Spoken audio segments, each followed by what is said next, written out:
(319쪽입니다) 우리 함께 봉독할 때 주님의 마음을 품고 봉독했으면 좋겠습니다. 시작. 너희 안에 이 마음을 품으라.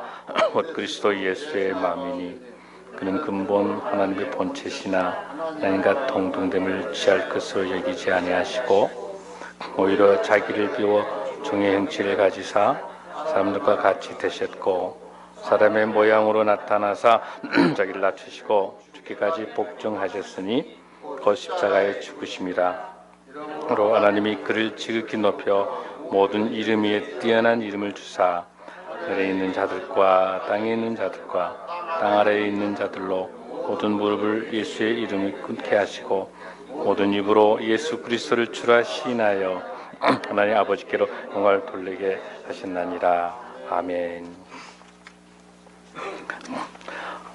지난주에 이어서 우리 빌립보서 강의를 2장을 오늘 하나님께 올려드리면서 강의를 통해서 여러분 은혜의 시간을 나누고자 합니다.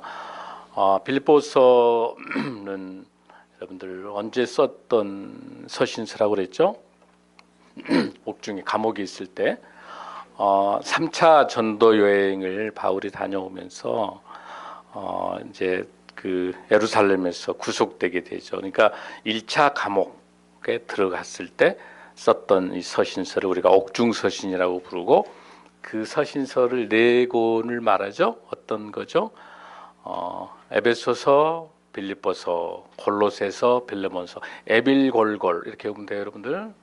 얼마나 교도소에 있으니까 얼마나 힘들겠어요. 에빌골골 못 외우면 어쩔 수 없고. 어쨌든 이게 무슨 서신이다? 옥중 서신이다. 근데 옥중 서신임에도 불구하고 빌립보서는 특별하게 기쁘다라고 하는 게 18번이 나올 정도로 기쁨의 서신이다. 그런데 아무 문제가 없어서 기쁜 게 아니라 많은 문제가 있음에도 불구하고 하나님 은혜 가운데 하나님 함께 하심에 대해서 기뻐하는 서신이다라고 볼 수 있습니다. 그래서 이 사도 바울이 이 1차 감옥에서 이 빌립보서를 쓰고 다시 감옥에서 나와서 쓴 책이 뭐예요, 여러분들? 디모데 전서하고 디도서예요. 그러다가 다시 이제 로마 감옥으로 또 들어가요. 2차 교도소 또 들어가는데 그때 썼던 게 디모데 후서예요. 그래서 디모데 후서는 바로 사도 바울이 순교당하기 전까지 있는 내용이니까 간절함이 있겠죠. 이 큰 흐름을 여러분들이 가지고 함께 생각하면 좋겠습니다. 그런데 이제 지난 1장에 이어서 1장에서는 어땠어요, 여러분들? 기쁨에 대한 그 사도 바울의 그 고백들이 이제 인사와 같이 권면이 있었고 오늘 본격적으로 2장을 통해서 말씀을 여러분들 나누려고 합니다. 빌립보서 2장 특별하게 오늘 우리가 봉독한 5절에서 11절은 종교개혁과 현대교회에 있어서 굉장히 중요한 신학적인 의미를 가지고 있기도 하고 초대교회는요. 이 빌립보서 2장 5절에 11절이 예수 그리스도에 대한 찬송과 친송, 찬미가입니다. 그리고 아주 신학적인 의미를 가지고 있기도 하고 아주 중요한 핵심이 들어있는 이 말씀이에요. 그래서 오늘 이 말씀이 오늘 저희들에게도 큰 도전의 시간이 되길 간절히 바랍니다. 자, 그러면 먼저 이 2장 5절에 너희 안에 이 마음을 품으라라고 하는 곧 그리스도 예수의 마음이니 라고 하는 이 마음이 들어가기 전에 2장 1절에서 4절에 보면 어떤 게 돼 있어요, 여러분들? 특히 2절 한번 읽습니다. 시작. 마음을 같이하여 같은 사랑을 가지고 뜻을 합하며 한 마음을 품어 아무 일에든지 다툼이나 허영으로 하지 말고 오직 겸손한 마음으로 각각 자기보다 남을 낮게 여기고 각각 자기 일을 돌볼 뿐더러 또한 각각 다른 사람들의 일을 돌보아 나의 기쁨을 충만하게 하라. 이런 말씀에 대한 배경은 빌립보서 이 빌립보 교회가 그렇게 기쁨이 넘치는 교회임에도 불구하고 교회 안에 불효함이 있었죠. 그 여기 4장 2절에 보면 누가 나오냐면 유오디아와 순두기라는 사람이나 클레멘트 이렇게 사람이 나오는데 이런 여성들 지난번 이야기한 것처럼 1장 때 이야기한 것처럼 빌립보 교회에는 주로 여성 성도들이 많다고 그랬었잖아요. 우리 교회는 그런 것이 없는데 우리 한국교회나 세계교회 공통점이 여성들 속에 많은 성도들이 있을 때 인간이기 때문에 그런 갈등이 없을 수가 없는 거예요. 다 있는 거예요. 그런데 그거를 빌립보 교회조차도 초대교회조차도 이런 상황이 있는 거예요. 근데 이걸 보고 사도 바울이 너무 가슴이 아프기 때문에 뭐라고 되어 있죠? 여기서 마음을 같이 해서 마음을 같이 해라. 그리고 사랑도 함께 뜻을 합해서 해라. 그러면서 특히 중요한 게 다툼이나 허용으로 하지 말고 뭐라고 그랬어요? 겸손한 마음으로. 겸손한 마음으로. 이렇게 설명을 하고 있으면서 자 그렇게 전제를 하고 난 다음에 드디어 5절에서 뭐라고 설명합니까? 다시 한번 읽습니다. 시작. 너희 안에 이 마음을 품으라. 곧 그리스도 예수의 마음이니. 이런 모든 문제를 교회가 가지고 있는 문제를 해결할 수 있는 방법은 뭐예요, 여러분들? 예수 그리스도의 마음을 품어야만이 가능할 줄로 믿습니다. 오늘 설교 제목이 뭡니까, 여러분들? 함께 우리 읽습니다. 시작. 예수님의 마음을 품으라. 자, 그러면 오늘 이 시간에 예수님의 마음이 뭘까요, 여러분들? 그걸 한번 본문을 통해서 한번 우리가 먼저 보겠습니다. 자, 먼저 6절 한번 읽습니다. 시작. 그는 근본 하나님의 본체시나 하나님과 동등됨을 취할 것을 여기지 아니하시고 오히려 자기를 비워 종의 형체를 가지사 사람들과 같이 되셨고. 자, 여기서 하나님의 이 본체란 뭐예요, 여러분들? 그는 근본 하나님의 본체시나 하나님과 동등됨을 취한다. 그러니까 예수님이 하나님이신 거죠. 그러니까 성자 하나님이신데 이 하나님께서 그 본체가 하나님과 같은 건데 뭐라고 되어 있어요? 하나님과 동등된데 취할 것으로 여기지 아니하시고 오히려 자기를 비워서 무슨 모습으로? 종의 형체를 가지셨다는 것. 종의 모습으로 오셨다는 거죠. 그러니까 첫 번째 우리 예수님의 마음은 무슨 마음이에요? 비움의 마음이야. 모든 특권과 기득권을 포기하는 마음. 그 마음, 비움에 대한 이 마음이 우리 예수님의 마음인 줄로 믿습니다. 여러분이 잘 아는 우리 무디 목사님께서 어떤 집회 가가지고 이제 컵을 하나 이렇게 제시한. 여러분 이 컵 안에 공기를 다 빼낼 수 있는 방법이 뭐에 있습니까? 라고 물어봐요. 여러분 뭘 것 같아요? 공기 빼낼 수 있는 방법. 컵 안에 있는 공기를 빼낼 수 있는 방법이 뭐일 것 같아요? 야, 우리 이 교회가 제일 수준 높은 것 같아. 근데 다른 집회 가면 거기 기압기를 넣어서 빼내는데 바로 그 뭐예요, 여러분들? 물을 집어 넣으면 어때요? 다 빠져나올 수 있는. 공기가 빠져나올 수 있는 방법은 거기 안에 기압계를 가지고 하는 게 아니라 물을 집어 넣을 때 공기가 다 빠진다는 말이에요. 그럼 바꿔서 뭐예요? 뭔가를 비워내려면 무엇인가를 채워 넣어야 된다는 거예요. 여러분 우리 기독교는 어떤 종교예요, 여러분들? 채움의 종교예요. 비움의 종교는 불교는 비움의 종교라고 말을 하죠. 근데 기독교는 채움의 종교예요. 채우려면 뭐 해야 돼요? 비워야 채워질 수가 있는 거죠, 여러분들. 그래요, 그렇지 않아요, 여러분들? 그래서 이 비운다고 하는 것은 뭐냐면 채워지는 그 비어있는 그곳을 성령의 말씀과 찬양과 기도로 채워지질 않으면 언제든지 그 비움이 정당한 비움이 될 수 없다고 우리가 말할 수 있는 거예요. 그래서 잠언 4장 23절에도 뭐라고 되어 있냐면 무릇 지킬 만한 것보다 무엇을? 내 마음을 지켜라. 왜 내 마음을 지키라 그랬을까요, 여러분들?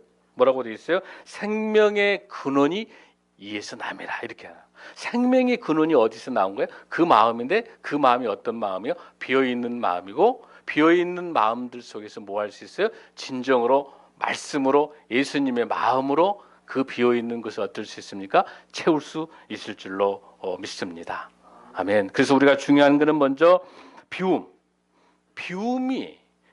비운다고 하는 것이 우리 예수님의 마음이다. 그 비운다고 하는 것은 뭐예요? 우리 사람들이 생각할 때 우리 모든 사람들은 낮은 자리에서 점점점 자수성가해서 승진해서 올라간다든지 아니면 정말 개천에서 용이 난다든지 이렇게 아주 형편없이 낮은 단계에서 높은 단계로 올라가는 것들은 우리 인간이 가능하지만 가장 높은 데서 낮은 데로 내려올 수 있는 스토리는 없어요. 인간은 절대로 가장 높은 자리에서 스스로 내려오려고 할 수가 없는 거예요. 딱 한 분 누구예요? 예수 그리스도만이 하나님 되심에서 종의 모습으로 우리를 사랑하셔서 십자가에 돌아가심으로 인한 종의 모습으로 내려오는 그 모습, 그 비워가는 것은 우리 예수 그리스도의 마음인 줄로 믿습니다. 자, 여러분 두 번째 한번 볼까요? 7절 한번 8절 한번 읽습니다. 시작. 사람의 모양으로 나타나서 자기를 낮추시고 죽기까지 복종하셨으니 곧 십자가에 죽으심이라. 두 번째 우리 예수님의 마음은 여기 나와 있는 것처럼 낮춤이에요. 예수님의 마음은 낮추심이에요. 낮춘다고 하는 것은 여러분 뭐예요? 겸손함이죠. 겸손함이죠. 그 C.S. 루이스라고 하는 유명한 우리 영성학자 계시는데 순전한 기독교라는 그 책을 보면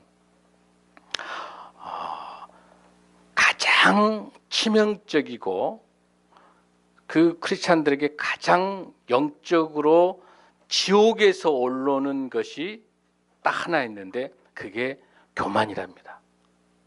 이 교만은 환경과 상황이 오는 거 아니에요. 지옥에서 올라오는 강력한 영적인 적이 교만이라는. 모든 문제가 교만에서 시작한다. 그래서 여러분들 잠언 17장 18절에도 보면은 교만은 패망의 선봉이라는. 이 교만의 문제를 해결하지 않고는 아무것도 할 수 없는. 여기 본문에 나와 있는 것처럼 자기를 낮춘다는 거. 자기를 낮춘다는 거. 즉 자기를 낮춘다는 겸손이라고 하는 거. 우리 인간이 불가능한 거라. 그래서 스가랴 4장 6절에서 뭐라고 되어 있냐면 이는 힘으로도 되지 아니하며 능력으로 되지 아니하고 오직 나의 영으로 된 성령님만이 우리를 겸손하게 할 줄로 믿습니다. 우리를 예수님의 마음은 낮춤인데 예수님 마음은 겸손인데 그 겸손은 교만의 반대이기 때문에 사탄과 악이 주는 강력한 영적인 저항이 교만이기 때문에 우리 인간이 감당할 수 없는 거, 우리 힘으로 할 수 없는 거, 이 교만이라는 거. 좀 나을 것 같으면 금방 스멀스멀 올라오는 거예요. 나의 자랑, 나의 모습 조금만 형편이 좋아지면 뚫고 나오는 게 교만이거든. 사랑하는 성도 여러분, 우리 교만을 이겨낼 수 있는 것은 예수님의 마음을 통해 낮춤이 있어야 될 줄로 믿습니다. 아멘. 여러분 교만이라고 하면 대표적으로 생각나는 게 뭐가 있어요, 여러분들? 그 번스타인이라고 하는 유명한 오케스트라 지휘자가 어느 날 기자가 물었어요. 지휘자님, 가장 다루기 힘든 악기가 무엇입니까? 여러분 뭘 것 같아요? 응? 가장 다루기 어려운 악기가. 그래서 레너드 번스타인이 이제 이렇게 얘기해요. 목소리. 악기 중에서 오케스트라 악기 중에서 가장 다루기 힘든 악기가 뭐라고 생각해요, 여러분들? 제2 바이올린이랍니다. 제2 바이올린. 왜냐하면 모두 다가 제1 바이올린을 하려고. 왜냐하면 그 1 바이올린이 가장 돋보이고 현악기의 리더가 제1 바이올린을 통해서 하기 때문에 박수, 그리고 제1 바이올린을 세워서 지휘자가 이렇게 박수를 쳐주잖아요. 그러니까 모두 다가 제1 바이올린이 되려고 그러지 제2 바이올린 주자는 되려고 하냐. 그러니까 1 바이올린 주자는 쉽게 찾을 수가 있는데 제 2 바이올린을 하려고 하는 사람이 하나도 없다는 거예요. 그 뭘 말하는 거예요? 근데 그 음악이 오케스트라 음악이 완성되려면 제 2 바이올린이 완벽하게 완성시켜주지 않으면 그 곡은 불안하다는 거예요. 바꿔서 말해서 우리 인간은 모두 다가 1인자가 되고 싶어하고 모두 다 주연이 되고 싶어요. 여러분 우리 영화도 보면 요즘에 화려한 조연들 많이 있잖아요. 근데 화려한 조연이라고 이야기하지만 다 조연 마음속에는 뭐가 있어요? 주연으로 가고 싶어하는 거. 그래서 우리의 가장 좋은 겸손의 모델은 우리 인간은 겸손할 수가 없는 거예요. 우리 인간은 교만할 수밖에 없는 거예요. 저를 포함해서. 여러분은 그러지 않을까요? 저는 늘 교만이 날마다 죽노라 하지 않으면 이 강단에 서려면 이 교만이라고 하는 이 지옥에서 오는 것을 내가 이겨내지 못하면 말씀 앞에 정말 겸손하게 두렵고 떨리는 마음으로 서지 못하면 여러분에게 말씀을 전할 수가 없는 거예요. 성령님께서 막아버리는 거죠. 성도 여러분, 예수님의 마음의 두 번째는 뭐이다? 낮춤이라는 겸손이라는 거죠. 섬김이라는 거죠. 그래서 여러분이 잘 알다시피 요한복음 13장 1절에서 17절의 말씀 중에 유명한 말씀이 있습니다. 무슨 말씀입니까 여러분들? 세족식이 있는 거예요. 세족식에서.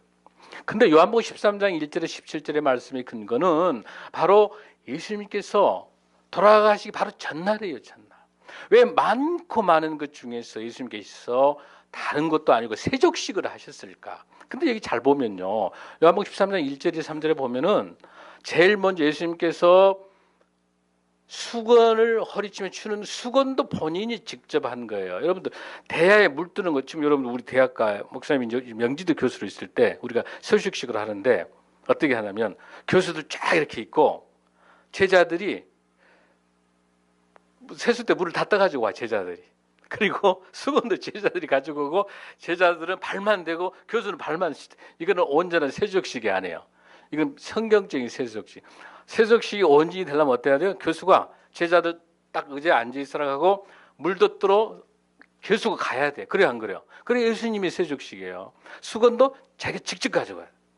예수님께서는 직접 수건을 가져오셔서 옆구리에 차시고 대야에 물을 떠서 이렇게 돼 있어요.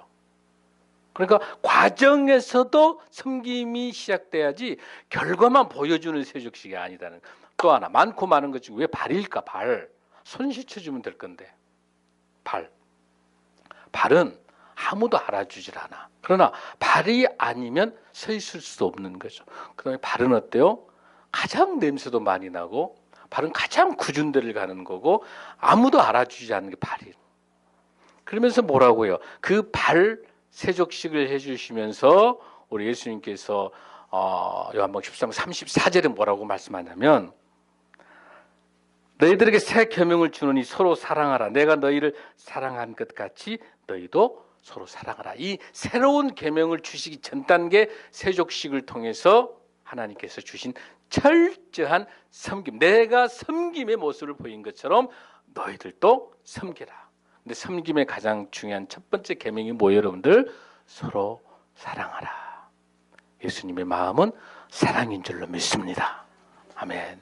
자, 그다음에 여러분들 8절에서 뒤쪽에서 보면은 우리 예수님의 마음 중에 자, 첫 번째 비움이고요. 두 번째가 낮춤이고요. 세 번째가 뭐냐면 복종이에요. 순종이 순종. 복종하는 거예요. 8절 다시 한번 읽습니다. 시작. 사람의 모양으로 나타나서 자기를 낮추시고 죽기까지 복종하셨으니 곧 십자가에 죽으심이라. 할렐루야. 여러분 2000년 7월에 23살 먹은 여대생, 정말 예쁜 여대생이었죠. 음주운전에 그 뺑소니 차에 의해 가지고 6중 충돌을 하게 됩니다. 그래서 전신 화상을 입게 되죠. 40번의 대수술을 하게 돼요. 이 여대생의 몸은 55% 불타버렸어요. 그래서 3도의 중화상에 다 포기했던 상.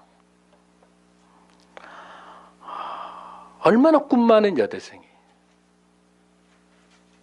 정말 신앙 믿음이 정말 저 분당 쪽에 있는 그 모 교회 아버지가 장로님이에요. 그래서 이제 이 엄마가 권사고 장로인데 이 병동에서 중환자실에서는 하루에 3번 면회이기 때문에 그나마 지금 이제 지선이에게 계속 이렇게 3번밖에 안 보니까 지선이 자기 얼굴을 볼 수가 없으니까 그래 지선아 이제 괜찮아 우리 수술 잘하면 괜찮을 거라 3번만 이야기하면 되는 거니까 그나마 견딜 수가 있는데 쭉 치료받으면서 일반 병동으로 옮겨오니까 24시간을 봐야 되는 거야. 아버지 엄마가 감당이 안 되는 거예요. 뭐라고 위로하는 것도 한계가 있는 거죠. 그래서 이 지선 양은 너무 고통 속에서 기도하는데 하나님께서 이런 음성을 듣게 됩니다. 지선아, 너가 느꼈던 그 살의 찢김과 찔림, 그 수치와 부끄러움, 그 공포와 두려움이 어떤 것인지를 내가 다 안다. 주님의 십자가 안에서 어떤 고통도 안아주신다고 하는 하나님의 음성을 듣고 주님이 십자가의 죽으심으로 철저히 복종한 하나님의 말씀에 복종한 죄 없으신 주님께서 그 십자가에 돌아가신 그 찔림과 아픔과 발가벗은 그 수치와 부끄러움에 대한 모습을 통해서 이 지선양이 하나님을 만나는 거예요. 그러면서 하나님께서 내게 이런 중한 55%의 몸이 다 가면서 이 상황에서 내게 주신 음성이 무엇일까? 라고 하는 것을 엄마와 아버지의 그 믿음과 기도와 중보 기도를 통해서 지선양이 회복되어 있어요. 그러면서 이제 마지막 병동 안에서 야 지선아 우리가 감사의 조건을 좀 찾아보자. 거기서 어떻게 감사가 나와요 여러분들. 중증 55% 타버린 그냥 그 화상인데 첫 번째 감사는 내 다리는 타지 않아서 감사합니다. 다리는 그 다음에 다 타버렸지만 내 오른쪽 엄지손가락은 움직일 수 있어서 감사합니다. 다 타버렸지만 내 눈을 깜빡거릴 수 있어서 감사합니다. 라고 하는 감사 조건을 찾고 우리 예수님의 마음으로 돌아가고 십자가의 마음으로 돌아가면서 점점 회복됩니다. 내게 이 고난이 의미가 있겠다. 그러면서 이 지선양은 회복되면서 말씀으로 회복되면서 장애인들에 대한 인식과 환경의 변화에 대한 연구를 해야 되겠다. 세상의 장애인의 편견을 바꿔야 되겠다. 라고 하면서 미국 UCLA 가서 사회복지학으로 작년에 박사학위를 받고 이번에 한동대학교 교수로 왔습니다. 할렐루야. 우리 예수 그리스도 십자가의 복종에 십자가의 그 모습을 보지 못했으면 그 말씀에 순종이 없었으면 그 십자가의 고난을 다시 회복할 수 없었으면 지선양은 자살했을 것 같아요.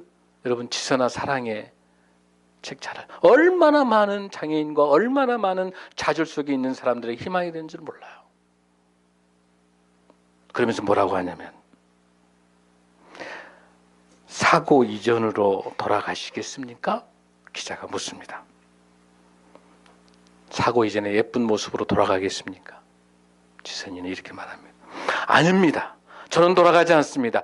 오히려 내가 주님과 함께 동행하면서 내 이 모습 이대로 주님을 더 깊게 만났던 그 은혜에 예수님의 마음을 내가 알기 때문에 나는 돌아가지 않습니다. 할렐루야.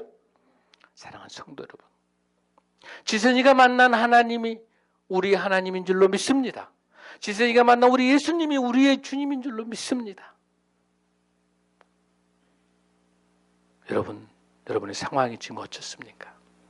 어떤 어려움이 있습니까, 여러분들? 어떤 환경 속에 있습니까? 아니면 지난 새해 큰 맘 먹고 시작했는데 혹시 작심삼일 되지 않는지 모르겠어요. 어떤 환경 상황? 사도 바울은 감옥 속에 있으면서도 빌보 교인들에게 기뻐하라, 감사하라. 할렐루야. 그거는 상황과 환경이 아니라 우리 마음속에 예수님의 마음을 품을 때 비움이 있고 낮춤이 있고 순종이 있어서 이를 통해서 승리하는 저와 여러분이 될 줄로 믿습니다. 여러분, 그러게 하기 위해서 우리 마음속에 진정한 비움이 있어야 되는, 비움이, 참된 비움이 있어야 돼요. 그 비움이 있으려면은 말씀을 통해서 나를 조명하고 말씀을 통해서 나를 보고 말씀으로 나를 비춰줘야, 성령이 비춰줘야 참된 비움이 있게 되고, 그 비움이 있어야만이 겸손이 가능할 줄로 믿습니다. 여러분, 스티브 잡스는요, 사실 애플사에서, 스티브 잡스는 애플사에서 자기가 창업해놓고 쫓겨나는 거예요. 굉장히 뛰어난 창의를 가지고 같이 동업하다가, 그러다 이 애플사가 망하려고 할 때 다시 스티브 잡스가 다시 들어오게 됩니다. 회사가 망하려고 할 때. 그럴 때 너무 많은 애플사의 많은 제품들이 있을 때 스티브 잡스는 바로 무엇부터 시작을 했냐면, 새로운 자기의 창의를 가지고, 아이디어를 가지고 무슨 물건을 만들려고 내가 이러지는 않았어요. 애플사가 가지고 있는 제품들 중에서 무엇이 불필요한지 하나씩 없애기 시작합니다. 20종이 넘었던 걸 다 없애는 거예요. 그러면서 종류를 4가지로 나눠놨어요. 첫 번째, 이 기계가 전문가용이냐 일반용이냐, 그 다음에 이 사양이 최고 사양이냐 적정 사양, 딱 이 4가지, 상대적인 4가지를 두고 다 없애는 거예요. 그래서 애플사가 세계 1위의 애플사가 된 거예요. 여러분, 스티브 잡스의 이 사고의 판단에 있어서 새로운 것들을 만들어내려고 하는 게 아니라 하나씩 하나씩 없애려고 하는 것. 우리의 신앙생활도 마찬가지예요. 우리 마음속에 있는 거, 불평과 불만들, 아니면 어떤 거 있습니까, 여러분들? 하나씩 없애는 것. 우리 마음속에 다 비울 것 비우고, 그곳에 예수 그리스도의 말씀으로 채울 때, 기도로 채울 때, 찬양으로 채울 때, 그 마음이 예수님의 마음인 줄로 믿습니다. 그리고 우리의 주님 주신 그 겸손함을 통해서 우리가 겸손함으로 회복하고 낮아질 때, 그 낮아지는 그 예수님의 마음을 닮아갈 때, 그 마음이 우리 주님의 마음인 줄로 믿습니다. 그리고 우리가 십자가로 돌아가신 그 죽음 속에서 부활의 예수 그리스도를 생각하면서, 오늘 이 말씀에 있는 것처럼 빌립보서 2장 5절에서 11절에 있는 말씀처럼 단계적으로 우리 하나님의 본체이신 그 하나님의 그 모습에서, 종으로 내려온 십자가에 돌아가신 예수 그리스도의 모습에서 다시 부활과 승천을 통해서, 오늘 제일 마지막 절에 있는 10절, 11절을 읽습니다. 시작.